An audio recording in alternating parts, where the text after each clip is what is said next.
अगली खबर पाकिस्तान से जुड़ी। आर्थिक संकट का सामना कर रहे पाकिस्तान के लिए मदद के लिए चीन आगे आ गया है। चीन अब पाकिस्तान को 3.7 अरब डॉलर का कर्ज देने जा रहा है और ये कर्ज जून तक उपलब्ध करा दिया जाएगा।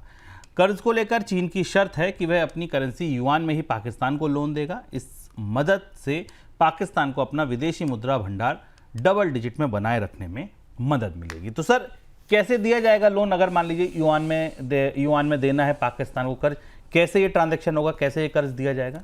दो महत्वपूर्ण घटनाक्रम हैं। भारत और पाकिस्तान के बीच तनाव और ताजे टकराव के बीच पाकिस्तान ने अपनी वित्तीय स्थिति को बेहतर करने के लिए कर्ज का काफ़ी इंतजाम किया है और यह पाकिस्तान की तरफ से बेहद अप्रत्याशित ढंग से किया गया। पहले IMF से कर्ज को मंजूरी ली गई, ठीक उस समय जबकि तनाव चल रहा था। उसके बाद वर्ल्ड बैंक ने एक नई किस्त देने की बात कही और अब चीन पाकिस्तान को एक नया कर्ज देने जा रहा है। तो इससे अगर आप समग्र रूप से देखें तो पाकिस्तान के विदेशी मुद्रा भंडार की, कर्ज की और पाकिस्तानी रुपए की साख की बेहतरी का मौका मिलेगा, जो कि हमें इससे पहले नहीं दिख रहा था। दूसरी बात यह कि चीन दुनिया के कई देशों को युआन में कर्ज देता है, लेकिन पाकिस्तान को जो कर्ज दिया जा रहा है करीब 9 बिलियन RMB का है, युआन का है, जिसे बैंक ऑफ चाइना और जो इंडस्ट्रियल एंड कमर्शियल बैंक मिलकर देंगे।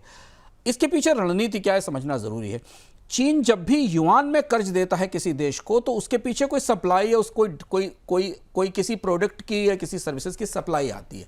होगा ये कि आने वाले समय में चीन और पाकिस्तान के बीच जो व्यापार में लेन देन होगा उसका भुगतान इसी युआन के जरिए किया जाएगा। अभी हाल में भारत और पाकिस्तान के तनाव के बाद पाकिस्तान के विदेश मंत्री चीन की यात्रा पर थे बीजिंग में, जहां अफगानिस्तान के विदेश मंत्री भी मौजूद थे और अब पाक रीजन में पाकिस्तान में चीन की गतिविधियां बढ़ाने का फैसला किया गया था। वहीं ये तय हुआ था कि इस तरीके के लोन की प्रक्रिया पूरी की जाएगी और कई तरीके के सामानों की और सेवाओं की आपूर्ति चीन से पाकिस्तान को की जाएगी। तो चीन और पाकिस्तान के बीच रिश्ता और संबंध बेहद करीबी और अब बेहद वित्तीय ढंग से आगे आ रहे हैं, जो भारतीय डिप्लोमेटिक तबके के लिए, भारत की जो कूटनीतिक तैयारियां हैं उनके लिए थोड़ा चुनौतीपूर्ण लग रहा है।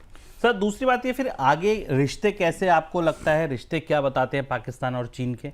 पाकिस्तान और चीन के रिश्तों का में अब काफ़ी गहराई और काफ़ी विस्तार आ रहा है। भारत और पाकिस्तान के बीच ताजे टकराव के बीच चीन ने 2 बार स्पष्ट रूप से पाकिस्तान का समर्थन किया, खुलकर समर्थन किया कि इसके साथ खड़ा हुआ है।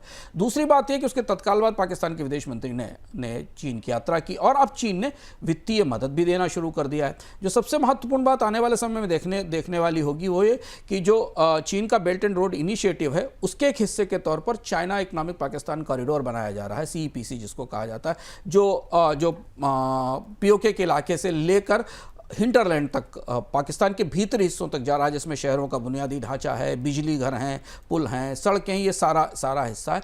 इसका विस्तार अब अफगानिस्तान में करने की तैयारी हो रही है। पाकिस्तान आने वाले समय में देखना होगा कि पाकिस्तान कैसे चीन की परियोजनाओं को, चीन के पैसे को, चीन के निवेश को अफगानिस्तान के भीतरी हिस्सों में ड्राइव करता है, कैसे ले जाता है। इस पर पूरी दुनिया की निगाहें रहेंगी।